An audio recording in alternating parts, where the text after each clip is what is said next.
Welcome to my channel. అందరూ ఎలా ఉన్నారు? బాగున్నారా ఫ్రెండ్స్? నాకు సబ్స్క్రైబ్ చేస్తూ నా ఛానల్ని ఎంకరేజ్ చేస్తూ నా వీడియోలు చూస్తున్నందుకు చాలా థ్యాంక్స్. ఈరోజు టాపిక్ ఏంటంటే నేను మాట్లాడడానికి వచ్చింది ఇగ్నోర్ చేస్తుంటారు కదా ఒక వ్యక్తిని, బాధ పెట్టించే మాటలు మాట్లాడుతూ వాళ్ళ గురించి ఇది నేను టాపిక్ తీసుకున్నాను. ఒక వ్యక్తి ఉంటారు, ఎగ్జాంపుల్ చెప్తాను. ఒక అబ్బాయి ఉంటారు, అబ్బాయిది ఒక గోల్ ఉంటుంది అన్నమాట, డాక్టర్ కావాలని. ఓకే, కానీ అబ్బాయి ఏం చేస్తాడంటే అంత డాక్టర్ వర్క్ దొరకదు కదా, ఖాళీగా ఎందుకు కూర్చోవాలి వేస్ట్, కానీ ఏ పని దొరుకుతుందో చేద్దామని బయటకు వచ్చేస్తాడు అనమాట. బయటకు వస్తే అక్కడ ఒక వ్యక్తి ఉంటాడు అనమాట, ఒక డ్యూటీ దగ్గర. ఓకే, ఆ వ్యక్తికి ఏం పని అంటే తనకి ఏ గోల్ ఉండదు అనమాట, ఒక బ్యాక్గ్రౌండ్ ఏది ఉండదు, ఒక గోల్ ఉండదు, కమిట్మెంట్స్ కూడా అస్సలు ఉండదు. తనది ఏమి అంటే డ్యూటీ, ఒక అబ్బాయి దొరికితే అబ్బాయి పర్సనల్ విషయం తెలుసుకోవడం, మాటలు గుచ్చి గుచ్చి మాట్లాడడం, ఆయనకు బాధ పెట్టేట్లు మాట్లాడతాడు అనమాట. ఇగ్నోర్ చేస్తుంటారు కదా బాయ్స్, మీకోసమే చేస్తుండేది ఇది వీడియో, బాగా వినండి లాస్ట్లో ఏమవుతుందో. తర్వాత ఏం చేస్తాడంటే అబ్బాయి జాయిన్ అవుతాడు. తర్వాత ఈయననే ఫ్రెండ్ అయ్యేది, ఫ్రెండ్ అయ్యి అడుగుతుంటాడు అనమాట, ఎక్కడి నుంచి వచ్చావు, ఏం పని చేస్తున్నావు ముందు అట్లా. ఈ అబ్బాయి ఏమనుకున్నాడు, ఓ మంచి వ్యక్తి అనుకొని ప్రతి ఒక్క విషయాన్ని పంచుకుంటుంటాడు అనమాట. తర్వాత పోతూ పోతూ ఏమవుతుంది, ఇగ్నోర్ చేసి స్టార్ట్ చేసాడు. ఓ అక్కడ చేసావు, నువ్వు ఇక్కడ కూడా చేయలేవులే, నువ్వు ఇది హౌస్ కీపింగ్ చేసి వచ్చావా, నువ్వు ఇది చేయలేవులే. కానీ అబ్బాయికి కోపం రప్పిస్తున్నాడు, కానీ అబ్బాయి కోపడటం లేదు. తను ఏమి, తన గోల్, తన గమ్యం ఏముందో దాన్ని మైండ్లో పెట్టుకొని ఈయన ఏమన్నా కూడా ఇచ్చేయటం లేదు. తను రియాక్ట్ అయ్యి నిన్ను కొట్టేంత కెపాసిటీ ఉంది.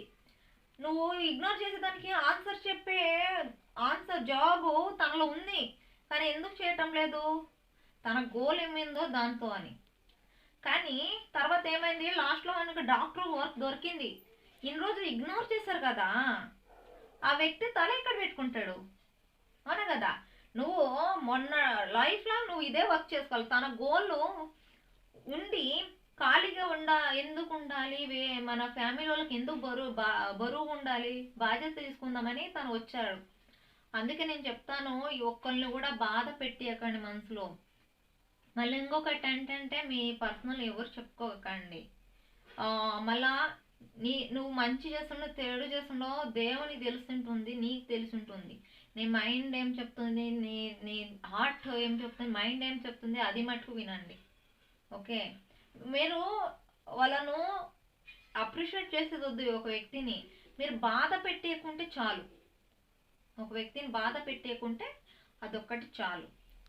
మళ్ళీ ఇంకొకటి ఏంటంటే మనము ఏ పని చేయాలన్నా ముందుగానే మనము ప్రిపేర్ అయి ఉండాలి. టాపిక్ నేను ఈ పని చేయాలా అదే ఉండాలా.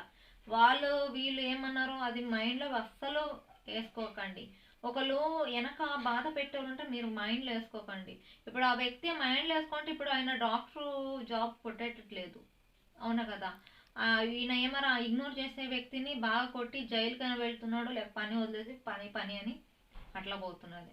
అది ఒక్క తప్పు చేయకండి. ఎంతగా మిమ్మల్ని కోపం తెప్పించేట్టు చేసినా కూడా, ఎంతమంది మిమ్మల్ని బాధ పెట్టినా కూడా మీది ఏముంది గమ్యం దాన్నే చూడండి, అప్పుడు మీరు సక్సెస్ అవుతారు లైఫ్లో.